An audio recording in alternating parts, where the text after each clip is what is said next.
Bien, y por último, vamos con los Estados Unidos.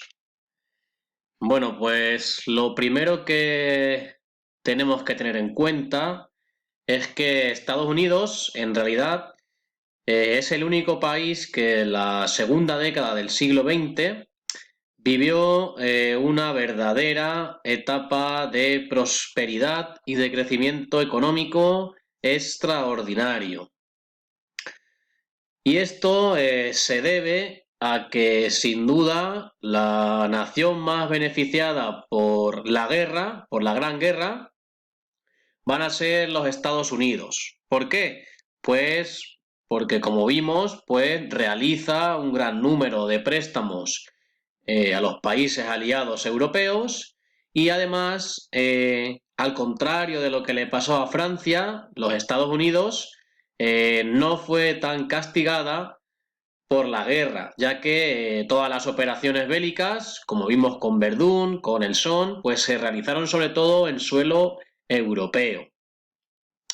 Así, podemos decir con seguridad que, al contrario que las otras potencias, la guerra enriquece a los Estados Unidos. De hecho, la convierte en la principal suministradora de productos y de materias primas después de la guerra. Sus niveles de producción aumentan en todos los sectores, es decir, la gente gana dinero. Es el momento del American Dream, de ese sueño americano de los negocios, ¿vale? A todo el mundo le va bien, del Made in USA, como tenéis aquí. Y es por ello que en esta época de prosperidad, pues se le ha llamado los felices años 20 o los locos años 20. Esto, a su vez, va a dar lugar a que se desarrolle una sociedad de consumo en donde amplias capas sociales van a acceder por primera vez a bienes como el teléfono, los electrodomésticos, la plancha, la radio, la lavadora, etcétera, o el automóvil, ¿vale? Como el famoso Forte, que disparó sus ventas durante este periodo. Es decir, aunque el precio de estos productos era elevado, se produjo la extensión de su consumo debido a varios factores encadenados. Por ejemplo, pues la producción en masa, es decir, la puesta en práctica del Fordismo, del Taylorismo, que se tradujo en una reducción de los costes de fabricación y en el abaratamiento de los precios. Quizás, ¿vale? El mejor ejemplo en este caso sea el del automóvil, ¿vale? Como por ejemplo el del famoso Forte. Luego también, gracias al desarrollo del sistema de venta a plazos, ¿vale? Lo que hoy entenderíamos por pagar una letra de un coche, de una casa, de un móvil, ¿vale? Él compra hoy y paga mañana. Y esto es gracias también al desarrollo de los créditos bancarios. Y por último, también esta sociedad de consumo pues se desarrolló gracias al auge de la publicidad, ¿vale? Publicidad que se generalizó a través de la radio, del cine o de carteles callejeros que animaban continuamente al consumo. No hay nada más que ver en la televisión, cualquiera de las series que estén ambientadas en esta época, que está llena de luces, de carteles luminosos, ¿vale?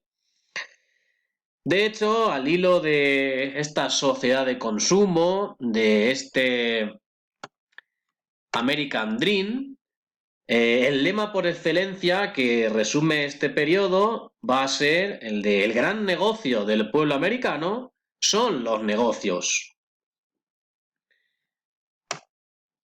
Por otro lado, a nivel político, los Estados Unidos durante esta etapa de los años 20 van a mantener una política de aislamiento con respecto a Europa, todavía más acusada que la que puso en práctica Inglaterra.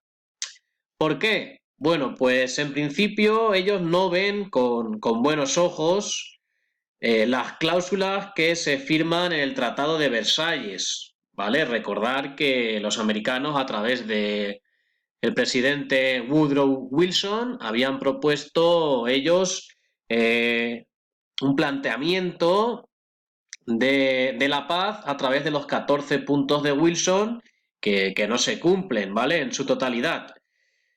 Repito, los americanos rechazan lo que se firma en Versalles, no les parece nada bien porque piensan que esto va a dar lugar a la larga a el sentimiento, ¿no? A despertar el sentimiento de venganza por parte de Alemania, y además no entran en la Sociedad de Naciones. Wilson propone la creación de una Sociedad de Naciones, pero los americanos rechazan entrar en esta Sociedad de Naciones.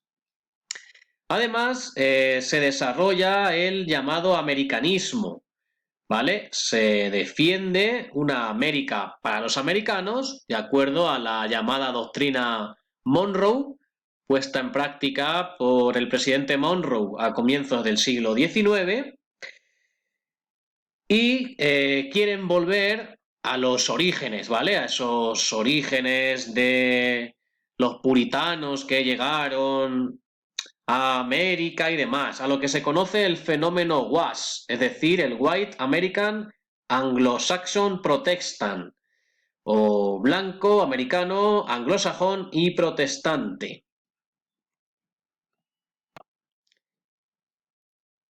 Y no solo a eso, sino que se van a poner también trabas a la inmigración. Como por ejemplo refleja la puesta en práctica de la llamada Ley de Restricción a la Inmigración. Esto es así porque los americanos en realidad no asumen bien las consecuencias de la Gran Guerra, las consecuencias que tienen lugar, por ejemplo, con la emigración, con la llegada masiva de gente de Italia, Alemania, Irlanda a su país, ¿vale? Y dicen, cuidado, hasta aquí hemos llegado, ¿vale? Esto hay que ponerle freno a esta inmigración. Es el momento, además, de la reaparición de movimientos nacionalistas, extremistas y racistas, como el famoso Ku Klux Klan que tenéis aquí, con ese atuendo de nazareno, quemando las cruces y demás, que se dedicaban, pues, básicamente a hacer la vida imposible a la población negra. Ya aprovecho y tratando el tema del Ku Klux Klan, os recomiendo una peli que trata muy bien este tema, que es Arde, Mississippi, ¿vale? Sobre todo trata el racismo, el odio hacia la población negra en el sur de los Estados Unidos.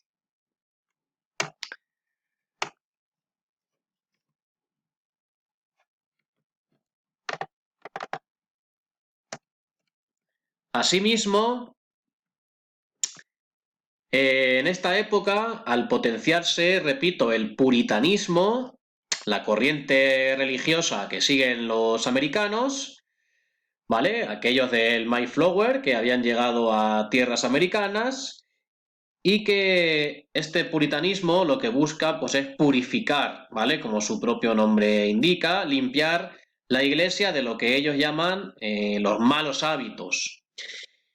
Y a través de continuas protestas, sobre todo de esta gente más religiosa, de los puritanos, y de otras asociaciones, como por ejemplo las asociaciones de mujeres, como la llamada Asociación de Mujeres por la Templanza, que no solamente buscaba conseguir el voto femenino, el sufragio femenino, sino también otras reformas sociales, como por ejemplo esta de acabar con el consumo de alcohol, van a dar lugar, repito, a que se implante la llamada 18ª enmienda en la Constitución americana, traducida como la puesta en práctica de la llamada ley seca, ¿vale? O también conocida como ley Volstead, por ser el diputado que la defendió en el Parlamento americano. La ley seca, que estuvo vigente poco más de 10 años, desde 1920 a 1933, prohibía la fabricación y comercialización de bebidas alcohólicas. ¿Por qué? Repito, pues porque estaba en auge el puritanismo y se pensaba que el consumo de alcohol era un hábito de inmigrantes que corrompía el alma americana, era un hábito de extranjeros, de italianos, de irlandeses, pero no de americanos. Sin embargo, la medida va a tener el efecto contrario, ¿vale? Y va a dar lugar a que aparezca el crimen organizado, la mafia en Estados Unidos, esta mafia organizada por italianos emigrados a América, de sicilianos, también de irlandeses, de judíos, aunque en ese momento se les conocía como turcos, ¿vale? Que van a hacer grandes fortunas con el contrabando de alcohol. Es la época de los famosos gángsters como Al Capone, que llegará a controlar el cotarro en Chicago, o de Lucky Luciano en Nueva York. Vale, aquí veis al señor Al Capone. Y abajo, aquí diréis, uy, ¿qué están haciendo? Pues sí, están tirando el alcohol de un barril a la alcantarilla. Los puritanos se las gastaban así, ¿vale? Y aquí tenéis, pues, algunos ejemplos que todos conoceréis, que se han llevado al cine del auge de este fenómeno como es la mafia, ¿vale? La mafia italiana, irlandesa en América. Por supuesto, las películas del Padrino con Marlon Brandon, toda una obra de arte desde la primera a la tercera. Series como Boardwalk Empire, otra un poquito más antigua, Los Soprano, también muy buena, o películas como Uno de los Nuestros, con el gran Robert De Niro, Joe Pesci, o Scarface, ¿vale? Cara cortada, con Al Pacino, El poder del dinero. Aprovecho y os digo que acepto sugerencias de pelis o de series que tengan que ver con la mafia, que conozcáis y que a lo mejor yo desconozco. Volviendo de nuevo a la Asociación de Mujeres por la Templanza, aquí tenéis lo que sería el logo, ¿vale? En el centro. Repito, no solamente buscaban acabar con el alcohol, con el consumo de alcohol, sino también buscaban otras mejoras sociales para la mujer. ¿Por qué? Porque en ese momento todavía no estaba implantado el sufragio femenino, se implanta en ese año mismo de 1920. ¿Vale? Aquí tenemos a una de las activistas más famosas, Carrie Nation, conocida, veis, por su hacha, entraba a los clubes privados, donde se cerraba la puerta y se consumía alcohol, se jugaba las cartas, se bailaba, ¿vale? Entraba a estos clubes y con su hacha, pues, reventaba, partía estos barriles llenos de alcohol. Pero, como casi siempre ocurre en la historia, pues esto no será eterno, ¿vale? Llegará el crash del 29, al presidente republicano Herbert Hoover, que es el que tenemos aquí, le pillará la crisis, le pillará la Gran Depresión, que tendrá pues consecuencias tremendas, miles de fábricas cerradas, negocios quebrados, aumento del paro y la gente, ¿vale? Va a llegar a desesperarse. De hecho, cuando vean que sus negocios han cerrado, ¿vale? Algunos se suicidarán, como el que tenemos en la foto. Y llegamos así a los años 30 con el famoso presidente Franklin Delano Roosevelt, único presidente elegido 3 veces en Estados Unidos, que con su New Deal, ¿vale? Pues va a dar lugar a una nueva era en Estados Unidos que veremos más adelante.